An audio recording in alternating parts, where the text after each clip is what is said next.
Vocês vivem dizendo que o governo é ineficiente. O governo é extremamente eficiente para aquilo que ele se propõe.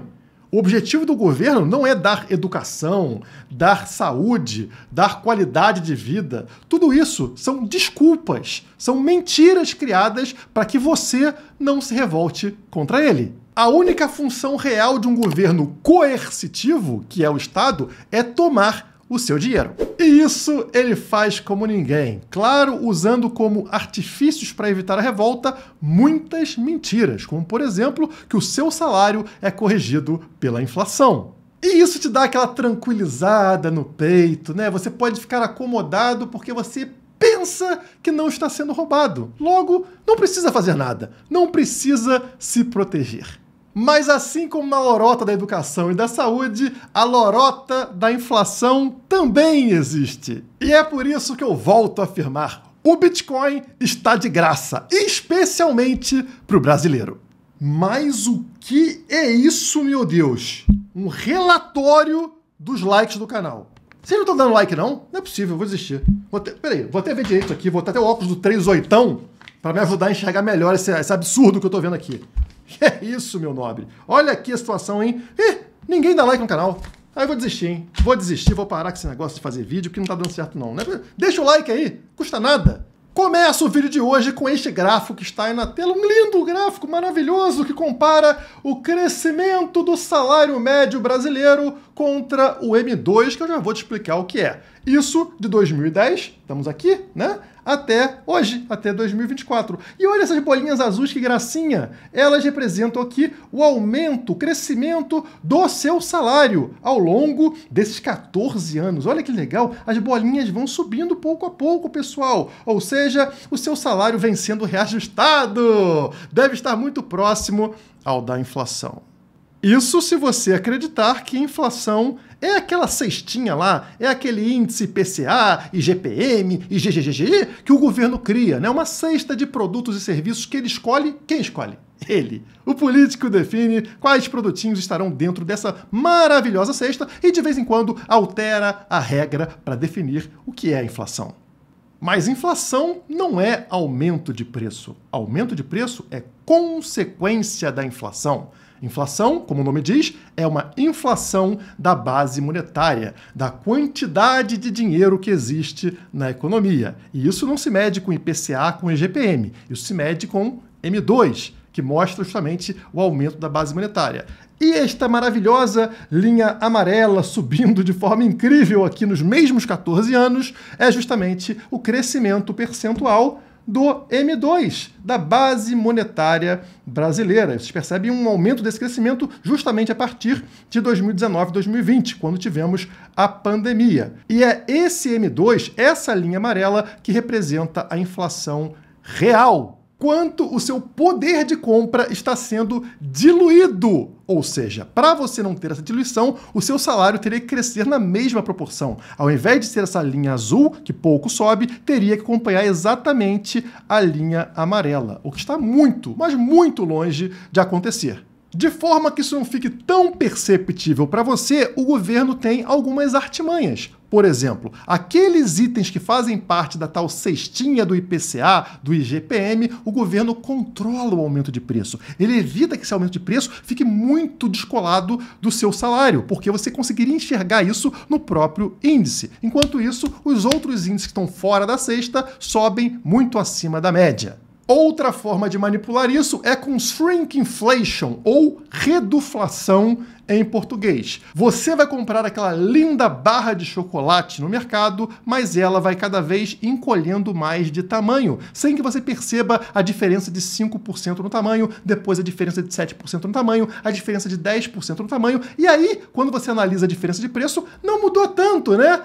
Claro que mudou. Se você estiver analisando ali o preço pelo quilo, mudou extremamente. Mas quando você analisa o preço pelo mesmo item, aí não mudou. Afinal, o item encolheu. Não só isso, alguns itens vão manter o mesmo tamanho, mas a qualidade vai cair. Por exemplo, o leite condensado, que virou aí um leite de qualquer coisa misturada que vendem atualmente. E dessa forma, a sua qualidade de vida vai piorando pouco a pouco, meio que cozinhando o sapo, né? Lentamente, e você não percebe, porque essa diferença acaba parecendo pequena para você no ano a ano. Mas quando você pegar ali 10, 20 anos, a sua qualidade de vida desabou. Mas tudo tem um limite, e quando isso atinge esse limite, como por exemplo a nossa vizinha Venezuela, o povo decide abandonar a moeda estatal e migrar para alguma coisa que tenha mais qualidade. Lá na Venezuela, o pessoal não usa mais o tal do peso local lá, a moeda local. Eles migraram para algumas opções, eu mostrei isso para vocês em algum vídeo, né?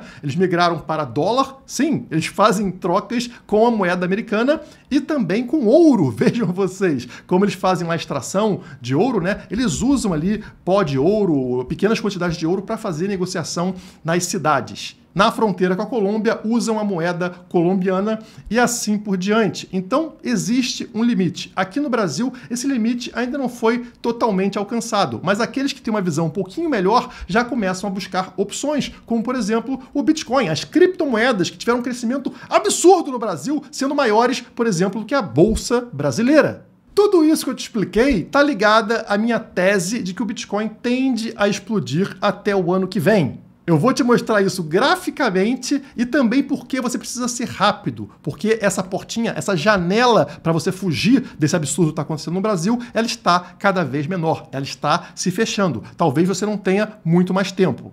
Bom, vamos começar a análise olhando para o ouro, um outro ativo escasso que é utilizado quando acontecem momentos de crise. É guerra, é crise financeira, ou seja, tem aí um distúrbio na economia, o pessoal tende a migrar para o ouro. E o ouro vai fazer essa movimentação antes do Bitcoin, que é o novo da turma, né? É o novato. Então o Bitcoin acaba se atrasando em relação ao ativo mais tradicional. Olhem o gráfico do ouro para reparar como ele também formou uma bandeira de alta, né, recentemente aqui. É claro que no gráfico do ouro a gente tem que afastar um pouco mais, porque ele é mais lento do que o Bitcoin, mas era a mesma formação aqui de bandeira de alta, com um rompimento justamente nesse momento que vocês estão vendo aqui na tela, né, rompeu e aí teve a disparada que é esperada, fazendo o ouro alcançar uma nova alta histórica.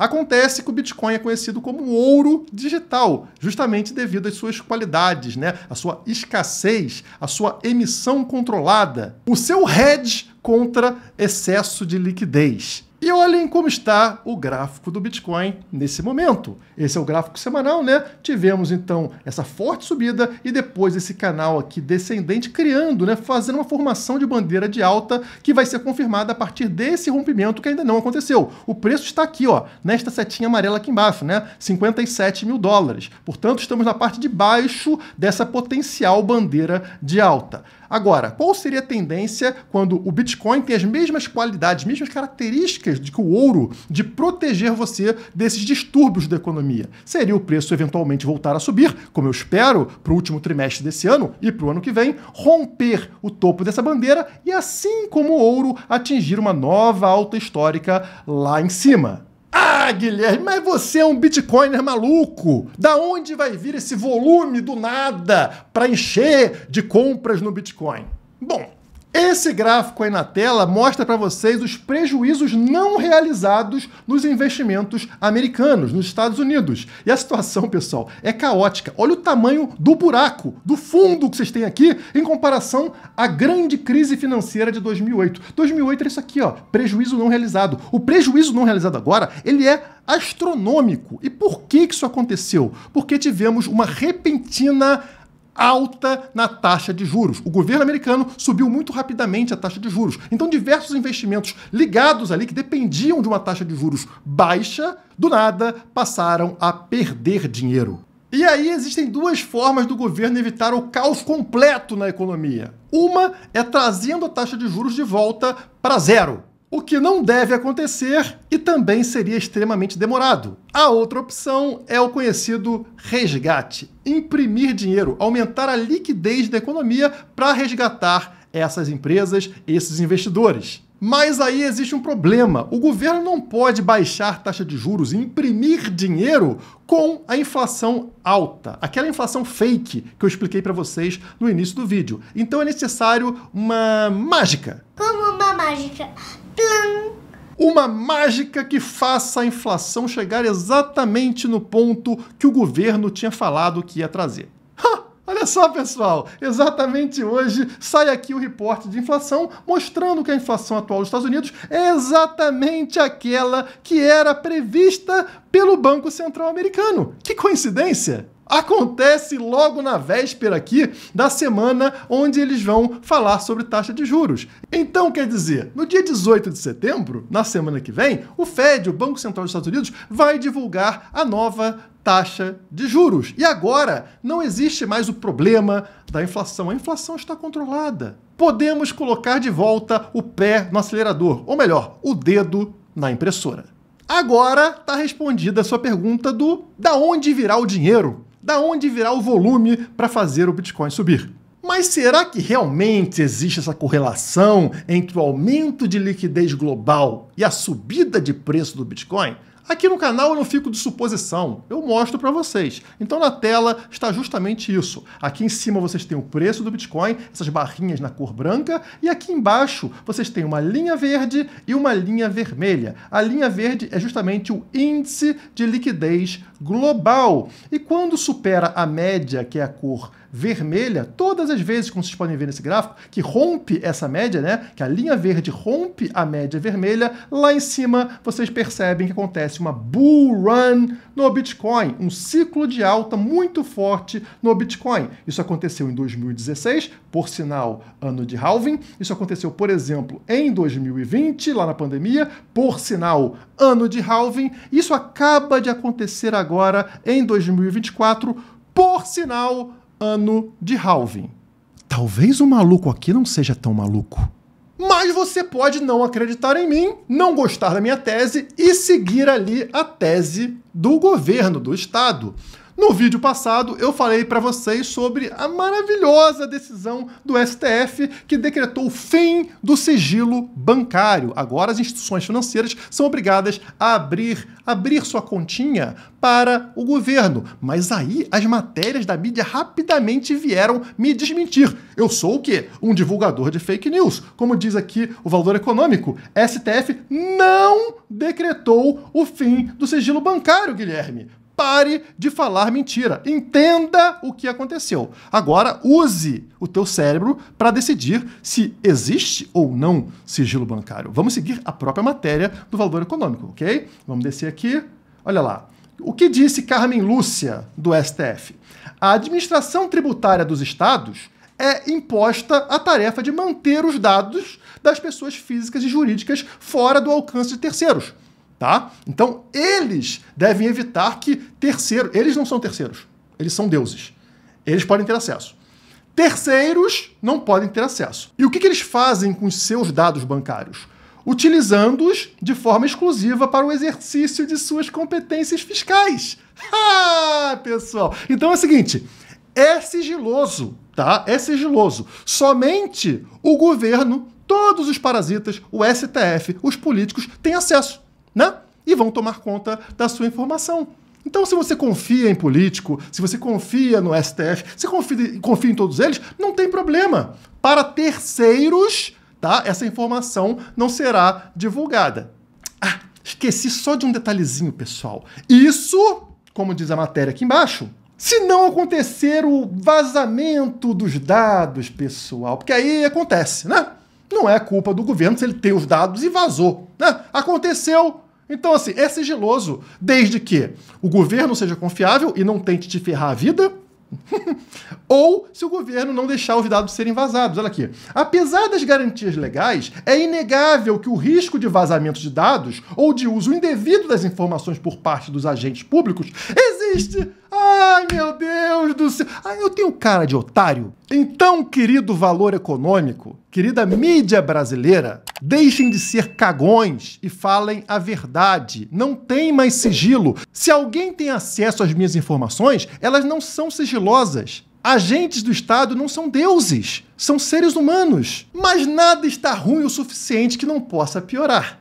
Hoje já sai uma outra notícia aumentando um pouquinho mais o escopo da censura e da intromissão na sua vida. STF analisa se telefônicas devem compartilhar dados com a polícia. Dados de quem? Dados de bandido? Claro que não. Dados de suspeito. suspeitos. Então, por exemplo, se o governo achar, né, que você é um suspeito, se você é um suspeito, pelo quê? Não sei, tu é suspeito.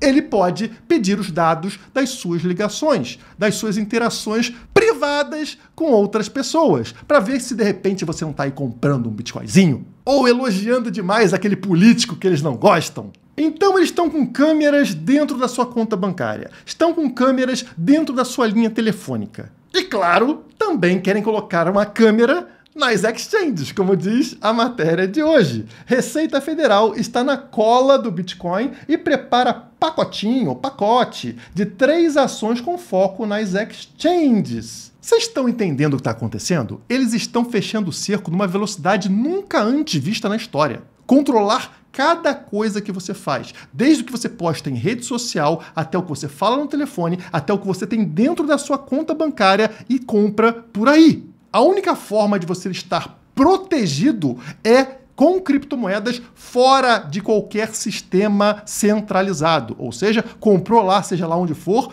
jogue para sua carteira privada, onde ninguém além de você tenha acesso. Obviamente, não para fazer sonegação, porque isso é crime, pessoal. É para você ter proteção da sua privacidade. Depois você vai lá por conta própria e faz a sua declaração, diz tudo bonitinho pro Estado. E se você quer ter acesso a notícias diárias como essas que eu falei aqui no vídeo e também notícias que eu não posso falar aqui no canal, no seu e-mail basta se inscrever de graça na nossa newsletter. Estão vendo aqui na tela, está aqui embaixo na descrição e fixada no primeiro comentário. Vai lá, se inscreve de graça, vai receber diariamente o nosso telescópio cripto. Quem sabe com isso você consiga acelerar esse processo de fugir desse sistema destrutivo, sistema falido e migrar para um sistema que protege o seu patrimônio e faz o seu patrimônio crescer pouco a pouco, como aconteceu inclusive comigo nesse ano. Porra, Guilherme, quase 8 anos de mercado, continua com o mesmo carro.